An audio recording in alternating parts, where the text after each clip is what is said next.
ആദ്യത്തെ ചോദ്യം, കേരള ഗാന്ധി എന്നറിയപ്പെടുന്നത് ആര്? ഉത്തരം കെ കേളപ്പൻ. ക്വിറ്റ് ഇന്ത്യ സമരനായിക എന്നറിയപ്പെടുന്നത് ആരാണ്?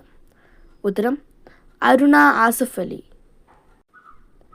ഏത് സംഭവവുമായി ബന്ധപ്പെട്ടാണ് ഗാന്ധിജി നിസ്സഹകരണ സമരം പിൻവലിച്ചത്? ഉത്തരം ചൗരി ചൗര സംഭവം.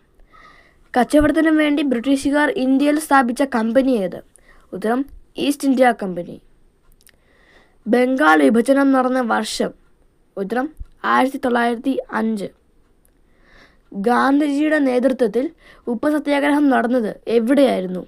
ഉത്തരം ഗുജറാത്തിലെ ദണ്ഡി കടപ്പുറത്ത് വെച്ച്. ഇന്ത്യൻ നാഷണൽ കോൺഗ്രസ് സ്ഥാപിതമായ വർഷമെന്നാണ്? ഉത്തരം 1885. വാസ്കോഡ ഗാമ ഇന്ത്യയിലെത്തിയ വർഷം? ഉത്തരം 1498.